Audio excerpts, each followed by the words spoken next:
Hi friends, எல்லாருக்கும் வணக்கம். So இன்றைக்கி நம்ம பார்க்க போகிற டாபிக் என்னது அப்படின்னா சந்திப்பிழை. ஓகேங்களா? வல்லினம் மிக வேண்டிய இடத்துல இடாமல் எழுதுவதும். ஓகேங்களா? இப்போ வந்து வல்லினம் அந்த இடத்துல போடணும்னு வச்சுக்கோங்க.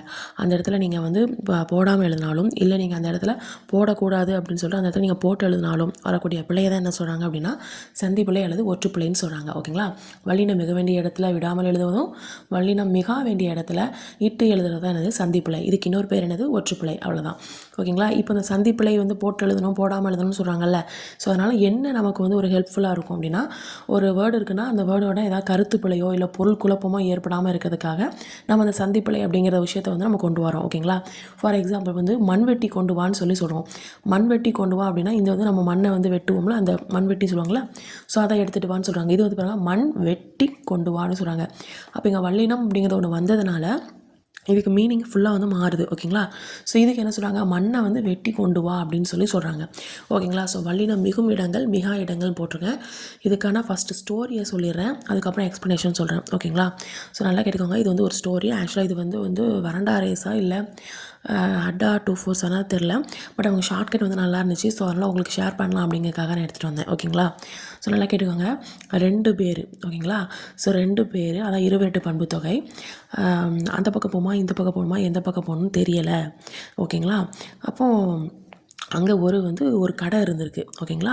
அது உவமை காட்டி அந்த 2 பேரில் ஒருத்தன் சொல்கிறான். ஓகேங்களா? 2 பேர் இருந்திருக்கிறாங்க. அந்த பக்கம் போகணுமா இந்த பக்கம் போகணுமா எந்த பக்கம் போகணும்னு தெரியலை. அங்கே ஒரு கடை இருந்திருக்கு. அதை உவமை காட்டி சொல்கிறாங்க. அந்த கடையில் 2 பொருள் வாங்கினா 4 பொருள் ஃப்ரீ, 4 பொருள் வாங்கினா 6 பொருள் ஃப்ரீ. ஓகே, அப்போ 2ஆம் வேற்றுமை 4ஆம் வேற்றுமை 6ஆம் வேற்றுமை. ஓகேங்களா? உடனே அந்த கடைக்கு போயிட்டு இவங்க 2 பேரும் என்ன சொல்கிறாங்க, இது எவ்வகை அது எவ்வகை அது அவ்வகை அப்படின்னு சொல்லி ஒவ்வொன்றா கொஸ்டின் கேட்டுகிட்டே இருக்காங்க அந்த கடைக்காரன்ட்ட. அதுக்கு எதுக்கு யூஸ் பண்ணலாம், இதுக்கு எதுக்கு யூஸ் பண்ணலாம், எதுக்கு யூஸ் பண்ணலாம் அப்படின்னு சொல்லி ஒவ்வொன்றா யோசிச்சுக்கிட்டே இருக்கிறாங்க. ஓகேங்களா? 2 பேரும் பண்பாக தான் கேட்டுட்டு இருக்காங்க அந்த கடைக்காரன்ட்ட. திடீர்னு பார்த்தீங்கன்னா 7ஆம் நம்பர் பஸ் வருது. ஓகேங்களா? 7ஆம் நம்பர் பஸ்ஸில் ஏறி அகரத்தில் ஏறி இகரத்தில் இறங்கிட்டாங்க. அதாவது அந்த பக்கம் ஏறி இந்த பக்கம் இறங்கிட்டாங்கன்னு சொல்லுவாங்க. ஸோ அகரத்தில் ஏறி இகரத்தில் இறங்கிட்டாங்க. ஓகேங்களா? ஸோ இறங்கினோடனே அவங்களுக்கு எந்த பக்கம் திசைக்கு போகணும்னு தெரியல. அப்படி போகணுமா இப்படி போகணுமா எப்படி போகணுமான்னு யோசிக்கிட்டே இருக்காங்க. ஒருத்தன் சுட்டு எழுத்து இப்படி சுட்டி சொல்கிறான், அங்கே ஒரு கெட்ட யானை 8-10 யானைகள் வந்து இருக்குது. கெட்ட 8-10 யானைகள் வந்து இருந்திருக்கு.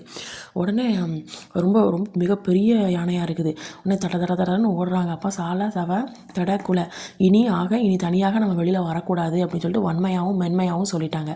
அதுக்கப்புறம் தனியாக வரக்கூடாதுன்னு சொல்கிறாங்க. திடீர்னு ஒரு உருவம் மாதிரி ஒன்று வருது. உடனே இதை ஆல்ரெடி சொல்லிட்டேன். திடீர்னு ஒரு உருவம் மாதிரி வருது. அவங்க ஹெல்ப் பண்ணிட்டாங்க. ஓகேங்களா?